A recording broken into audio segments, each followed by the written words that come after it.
Hello, this is EQ10110001, and I'm going to show you different steps to making videos. Um, no one has really asked for this video, but I'm bored. So, I usually start by editing the video in Wax 2.0.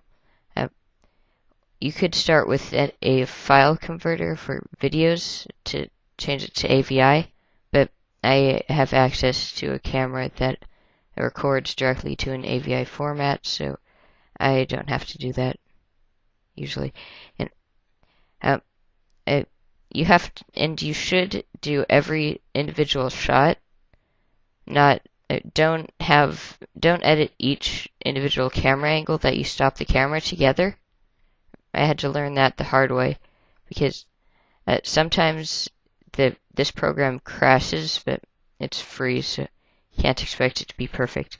So if you get a message that says an illegal operation was like Wax tried to perform an illegal operation, then you're in trouble. There's nothing you can do. It'll just spontaneously close. You don't even have to do anything wrong. It could just do that without warning. So save it constantly, or use very small clips so you don't lose too much. So this is after I added the effects. I already deleted the other one because it was taking up space. So after you do that, I take it in. I didn't do this to any of my previous videos, but I'm planning to for future videos.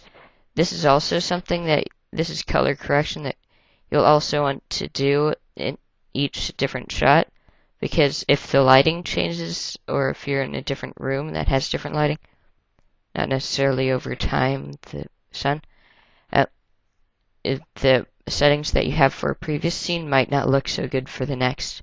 So this is Magix Movie Edit Pro 14.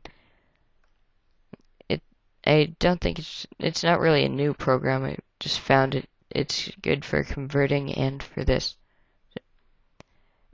If I want this to look better, I think that more contrast would help. You don't want anything to be too dark, so increase the brightness, but then you might want to turn down the selective brightness gamma. Then you might want to take it into your... If you put the saturation all the way down, it'll go to black and white, and you can then go here to change it orange or something, if you want to. I'll turn the saturation up, and then turn the contrast down a little. You might constantly be changing from different places. You might want to change it depending on what kind of effect you want. So sharpness, you can make everything blurry, and you can make it edges only or surfaces only. I'm not exactly sure what that does, but I'll turn it up a little. And I don't know what that's for, but I changed the brightness. If I reset everything, you'll be able to see the difference. So this is something I haven't done yet, but I will. And then I just go here and export it as usually as AVI. This is something that I have done. I've used this program. It's Magix Music Maker 2004. It's good for adding sounds. So I do that if I want, because I have to go frame by frame.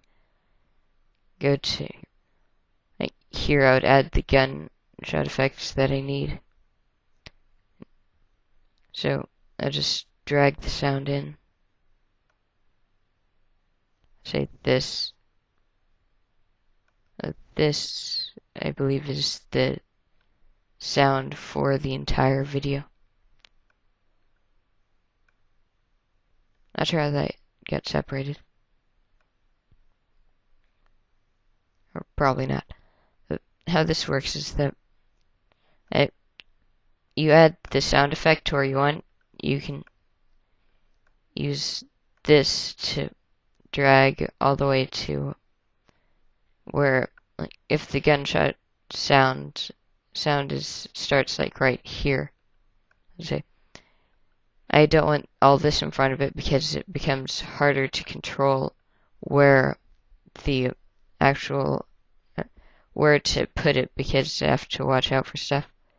So, you just move it somewhere, and if you want it to be louder, you can change it like that. There are some different versions that work differently, like you can drag it up and down. And this I found out recently was there's a way to do a lot of different effects like this. You can make things go louder, change the pitch, the tempo. I'm not going to do that right now. I've barely tested any of them. So after I've done that, all of these things to every separate scene, then I'll go here and then I will add them all to to Windows Movie Maker, which makes it which allows me to upload it straight to YouTube. And I can add music, and a function that I did not have before was to change the speed to make it looking like it's in slow motion. In my experience so far, it eliminates noise, which is another good thing about this. If you change the tempo halfway, it should make it go half as fast. Export it, then put it in Windows Movie Maker as music instead of just the sound of the videos. And then problem solved. That's all that I do for my videos. If you want to see more tutorials on, if you want to see more detailed tutorials on how to use the programs or do different effects in Wax 2.0, because that's what most of the work is done in, then just comment. Bye.